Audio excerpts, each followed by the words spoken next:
اقوام متحدہ کی جنرل اسمبلی کیا ہے؟ اسے عموماً انگا بھی کہا جاتا ہے۔ ہر سال ستمبر کے ماہ میں اس کا اجلاس سرخیوں میں کیوں رہتا ہے؟ میڈیا اسے اتنی کوریج کیوں دیتا ہے؟ تو ایک ہفتے پر مبنی اعلیٰ سطح کے اس اجلاس میں دنیا بھر کے رہنما سالانہ بحث کے لیے جمع ہوتے ہیں، اور یہ طاقتور اور کم طاقتور، چھوٹے اور بڑے ملکوں کو ایک موقع فراہم کرتا ہے کہ وہ عالمی سطح پر ان مسائل پر بات کر سکیں جو ان کی حکومتوں اور عوام کے لیے اہم ہیں۔ یہ رہنماؤں کو یہ موقع بھی فراہم کرتا ہے کہ وہ رسمی یا غیر رسمی طور پر نیو یارک میں ایک دوسرے سے ملاقات کریں۔ اس طرح کے روابط سے کبھی کبھی مسائل کا حل بھی نکل آتا ہے۔ انگا ایک طرح سے دنیا کی پارلیمان ہے، جس میں اقوام متحدہ کے 193 رکن ملکوں کی نمائندگی ان کا ووٹ کرتا ہے۔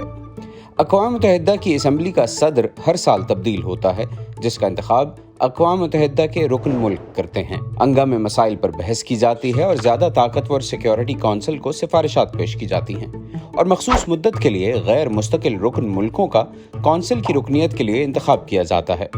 انگا کے پاس اقوام متحدہ کے چارٹر میں شامل اصولوں کی خلاف ورزی کرنے والی ریاستوں کی سرزنش کرنے کا اختیار بھی ہے، جیسا کہ نسلی امتیاز کی پالیسی پر عمل کرنے پر 1974 میں انگا نے جنوبی افریقہ کی رکنیت معطل کر دی تھی۔ ہر سال ستمبر میں انگا کو بہت زیادہ توجہ ملنے کی ایک وجہ یہ بھی ہے کہ یہ اجلاس دنیا بھر کے صدور، وزرائے اعظم اور دوسرے رہنماؤں کو مدعو کرتا ہے اور سب کو خطاب کرنے کا موقع ملتا ہے۔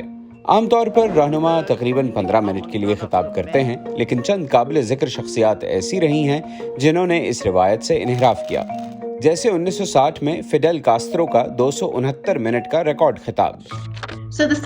لہٰذا اس اجلاس کی سائیڈ لائنز پر ہونے والی ملاقاتیں اہم ہیں، لیکن یہ بہت زیادہ ہوتی ہیں، عموماً 100 سے زیادہ۔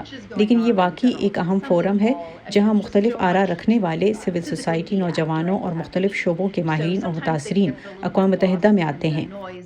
گو کہ عالمی رہنما اس اجلاس پر حاوی رہتے ہیں، لیکن اس کی باضابطہ سرگرمیوں سے ہٹ کر سائیڈ لائنز پر بہت سے اہم حل طلب مسائل پر بھی بات چیت ہوتی ہے۔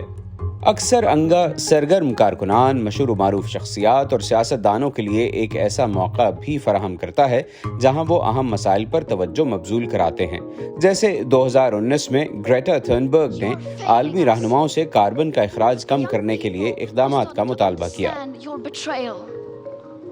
The eyes of all future generations are upon you.